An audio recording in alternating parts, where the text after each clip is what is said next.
പ്രശാന്ത്, പ്രഭുദേവ, സ്നേഹ, മോഹൻ, അജ്മൽ, ജയറാം, ലൈല, യോഗി ബാബു, പ്രേംജി തുടങ്ങിയവരാണ് മറ്റ് പ്രധാന വേഷങ്ങളിൽ. വർഷങ്ങൾക്ക് മുന്നേ നടക്കുന്ന ഒരു സംഭവത്തിലൂടെയാണ് ചിത്രം ആരംഭിക്കുന്നത്. പ്രധാന കഥാപാത്രമായ ഗാന്ധി അവരുടെ ബോസ് ആൻഡ് ടീമിനെയൊക്കെ പരിചയപ്പെടുന്നു. അതിന് തുടർച്ചയായി കുറച്ച് കാര്യങ്ങൾ കൂടെ സിനിമ പറയുന്നുണ്ട്. ഗാന്ധി എന്ന കഥാപാത്രത്തെയും കുടുംബത്തെയും ചുറ്റിപ്പറ്റിയാണ് കഥ മുന്നോട്ട് പോകുന്നത്. ഒരു രീതിയിൽ അയാളുടെ പേഴ്സണൽ ലൈഫും പ്രൊഫഷണൽ ലൈഫും കൂടെ ചേർത്ത് കഥ പറയുന്നു എന്ന് പറയാം. സയൻസ് ഫിക്ഷൻ ആക്ഷൻ ഫിലിം എന്നൊക്കെയാണ് റിലീസിന് മുന്നേ കേട്ടിരുന്നത്. ഒരു ശാസ്ത്രജ്ഞനും യുറാനിയം 235 ഇടയ്ക്ക് വരുന്നുണ്ട് എന്നതാണ് സയൻസുമായി ബന്ധപ്പെട്ട് പറയാനുള്ളത്. ഒരു ആക്ഷൻ ത്രില്ലർ ചിത്രം എന്ന നിലയിലാണ് ഗോട്ട് വന്നിരിക്കുന്നതും.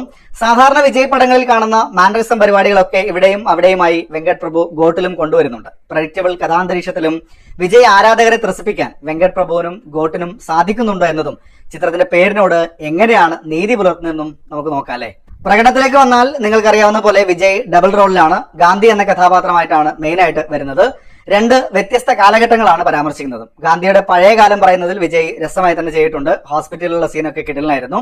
ആ കഥാപാത്രത്തിന് തന്നെ പ്രായമായ കാലമാകുമ്പോഴേക്കും ഡയലോഗ് ഡെലിവറി അത്ര രസം തോന്നിയില്ല. രണ്ടാമത്തെ കഥാപാത്രം ട്രെയിലറിലൊക്കെ നിങ്ങളും കണ്ടിട്ടുണ്ടാവും. പ്രായം കുറവുള്ള ഒരു കഥാപാത്രമായിട്ടാണ്. വിജയന്റെ പല കാലഘട്ടങ്ങളിലുള്ള സിനിമ കാണുകയും ആ കഥാപാത്രങ്ങൾ മനസ്സിൽ നിൽക്കുകയും ചെയ്യുന്നതുകൊണ്ട് ഇവിടെ ഒന്ന് സിങ്ക് ആവാൻ കുറച്ച് സമയം എടുത്തിരുന്നു.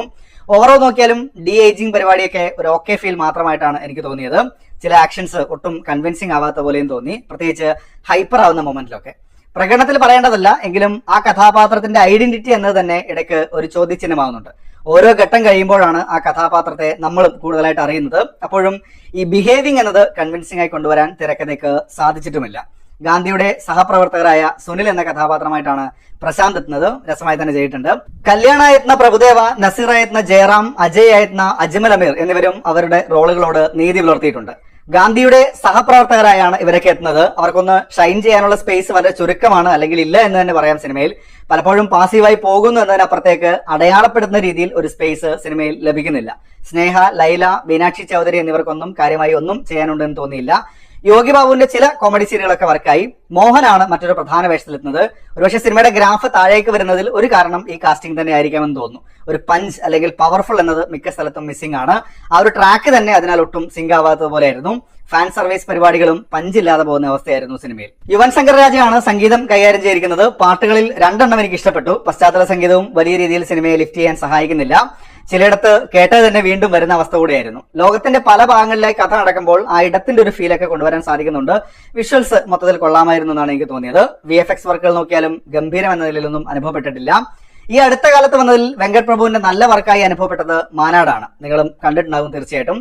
ഇവിടെ പറയാൻ കാരണം ആ ചിത്രത്തിൽ കണ്ട വെങ്കട് പ്രഭു ക്രാഫ്റ്റ് ഗോട്ടിൽ മിസ്സിംഗ് ആണ്. അതിന്റെ ഏറ്റവും പ്രധാനപ്പെട്ട കാര്യം എന്നത് ജീവൻ എന്ന കഥാപാത്രത്തെ പരിഗണിക്കുന്നതിലാണ്. ഇങ്ങനെയൊക്കെയാണ് എന്ന് പറഞ്ഞു വെച്ച് അടുത്തതിലേക്ക് പോകുന്നു എന്ന് മാത്രം ഡെപ്ത് ഒരു ഘട്ടത്തിലും ഫീൽ ചെയ്തിട്ടില്ല. അത്യാവശ്യം ഗ്രാൻഡായി തന്നെയാണ് ചിത്രം ആരംഭിക്കുന്നത്. വിഷ്വൽസ് ഒക്കെ കൊള്ളാം. പിന്നീട് അല്പമൊക്കെ പ്രഡിക്റ്റബിൾ ആയ വഴിയിലൂടെയാണ് സിനിമ പോകുന്നത്. ആ പ്രഡിക്റ്റബിൾ സാഹചര്യങ്ങളിലും ഒരു ഹൈ മൊമെന്റ് കൊണ്ടുവരാനുള്ള ശ്രമം തന്നെ ഗോട്ടിൽ കുറവാണ് എന്ന് തോന്നി. സാധാരണ വിജയ് ചിത്രങ്ങളിൽ നിന്നും ലഭിക്കാറുള്ള പഞ്ച് മൊമെന്റ് കാര്യമായി ഇവിടെ അനുഭവപ്പെട്ടിട്ടില്ല. ട്വിസ്റ്റുകളൊക്കെ വരുന്നുണ്ട്. മേക്കിങ്ങിൽ അതൊരു ഇമ്പാക്ട് നൽകി അവതരിപ്പിക്കാൻ പറ്റുന്നതുമില്ല. ആദ്യ പകുതി അത്യാവശ്യം ഫാസ്റ്റ് ആയി തന്നെ പോകുന്നുണ്ട് എങ്കിലും രണ്ടാം പകുതി എത്തുമ്പോൾ ഇടയ്ക്ക് സ്റ്റക്ക് ആവുന്ന അവസ്ഥ കൂടെയായിരുന്നു. വില്ലനെ കണ്ടെത്താനുള്ള ശ്രമങ്ങളിൽ വലിയ സംഭവം എന്ന നിലയിലൊക്കെ കൊണ്ടുവരുന്ന കാര്യങ്ങളിലെ ലോജിക്ക് മാറ്റിവെച്ചാലും അതിനേക്കാൾ സിമ്പിൾ ആയ വഴികൾ കാണുന്നവർക്ക് തന്നെ തോന്നുന്ന അവസ്ഥ കൂടെയുണ്ട്. പാട്ടുകൾ തീർത്തും അനാവശ്യം എന്ന പോയിന്റിൽ തന്നെ വരുന്നതുകൊണ്ട് കഥ എന്ന നിലയിൽ നോക്കിയാൽ വളരെ ഇമോഷണൽ ആയ ചില കാര്യങ്ങളിലൂടെ കടന്നു പോകുന്ന മൊമെന്റ്സ് ഉണ്ട്. ആത്മസംഘർഷങ്ങൾ എന്ന നിലയിലൊക്കെ നമുക്ക് വേണമെങ്കിൽ പരിഗണിക്കാം അത്തരം മൊമെന്റ്സിനെ. ഇവിടെ അത്തരം മൊമെന്റ്സ് എല്ലാം പ്ലെയിൻ ആയി തന്നെ കൊണ്ടുപോവുകയാണ് ചെയ്തത്. മെട്രോ ഫൈറ്റ് സീൻ, ക്ലൈമാക്സിലെ ഗസ്റ്റ് റോളുകൾ എന്നിവ രസമായിരുന്നു. പേരിൽ ഗ്രേറ്റസ്റ്റ് എന്നുണ്ടെങ്കിലും അടുത്ത കാലത്ത് ഇറങ്ങിയ വിജയ് ചിത്രങ്ങളെ വെച്ച് നോക്കിയാലും വെങ്കട് പ്രഭു ചിത്രങ്ങളെ വെച്ച് നോക്കിയാലും ഗ്രേറ്റ് ആവുന്നതില്ല. അത്യാവശ്യം പ്രഡിക്റ്റബിൾ ആയ തിരക്കഥയിൽ പാട്ടും ഡാൻസും ആക്ഷനും തമാശയും സെന്റിമെന്റ്സും ട്വിസ്റ്റും ഒക്കെ ഗോട്ടിൽ പ്ലേസ് ചെയ്യുന്നുണ്ട്. പക്ഷേ അത് ആവേശം കൊള്ളിക്കുകയോ ഇമോഷണലി പ്രേക്ഷകനെ അടുപ്പിക്കുകയോ ചെയ്യുന്നുണ്ടോ എന്ന് ചോദിച്ചാൽ കാര്യമായിട്ടില്ല. അതുതന്നെയാണ് ഗോട്ട് എന്ന സിനിമ നേരിടുന്ന പ്രധാന പ്രശ്നം. പിന്നെ 3 മണിക്കൂർ ദൈർഘ്യവും. ഓവറോൾ ഒരു ടൈം പാസ് ടിപ്പിക്കൽ പരിപാടി എന്ന നിലയിലാണ് എനിക്ക് the greatest of all time എന്ന സിനിമ വന്നിരിക്കുന്നത്. എന്നെ സംബന്ധിച്ച് ചില സംഭവങ്ങൾ രസമായിട്ട് തോന്നി, പക്ഷേ ഓവറോൾ ഒരു ആവറേജ് അനുഭവം മാത്രമാണ്. നിങ്ങളും സിനിമ കണ്ടിട്ടുണ്ടെങ്കിൽ അഭിപ്രായങ്ങൾ കമന്റ് ബോക്സിൽ പങ്കുവെക്കുന്നു. മറ്റൊരു സിനിമയുടെ വിശേഷങ്ങളുമായി നമുക്ക് വീണ്ടും കാണാം.